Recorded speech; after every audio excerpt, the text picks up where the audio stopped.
শেখ হাসিনার পতনের পরে বাংলাদেশকে আমরা যেই দিকে নিয়ে যেতে চাচ্ছি সেটার অন্তরায় একটা ঘটনা ঘটলো গতকালকে কুয়েটে।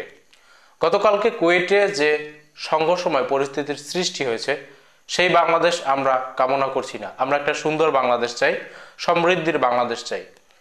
গতকালকের সেই ঘটনাকে কেন্দ্র করে বিএনপি নেতা ইশতিয়াক হোসেন একটা ফেসবুক পোস্ট দিয়েছেন, যেখানে তিনি এই সংঘাতে জড়িত ব্যক্তিদেরকে কুকুর হিসেবে আখ্যায়িত করেছেন। আমি ওনার ফেসবুক পোস্টটি পড়ছি, তারপরে আমার ওপিনিয়ন জানাবো। ইশতিয়াক হোসেন লিখেছেন, আজকে রাত জেগে 20টি টিভি, 10টা অনলাইন পোর্টাল, মূলধারার পত্রিকা, কয়েকটা ইউটিউব চ্যানেল আর অনেকগুলো টকশো বিশ্লেষণ করে আমার উপলব্ধি নিম্নরূপ।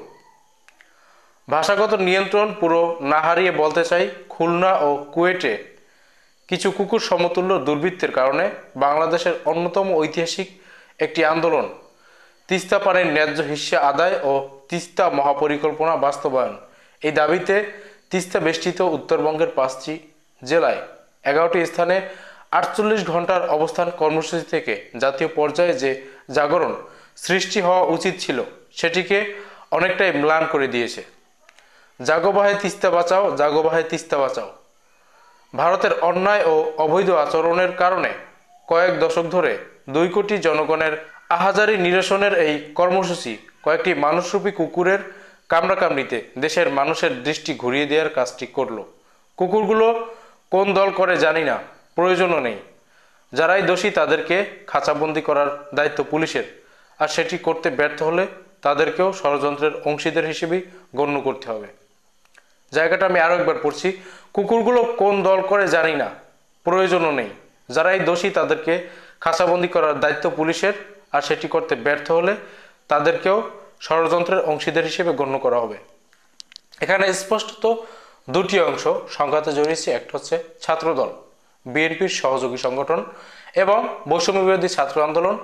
অনেকে দাবি করছেন এই বৈষম্য বিরোধী ছাত্র আন্দোলনের ব্যানারে শিবিরের সম্পৃক্ততা রয়েছে। যাই হোক, এই যে দুটি পক্ষ, এটার মধ্যে ইশতিয়াক হোসেনের সংগঠন সমর্থিত একটা পক্ষ রয়েছে ছাত্রদল। সেই ছাত্রদল যখন এই সংঘাতের সাথে জড়িত, তারপরেও তিনি এই সংঘাতে জড়িত ব্যক্তিদেরকে একদম প্রকাশ্যে কুকুর বলে আখ্যায়িত করেছেন। তার এই বিষয়টি আমার কাছে ভালো লেগেছে।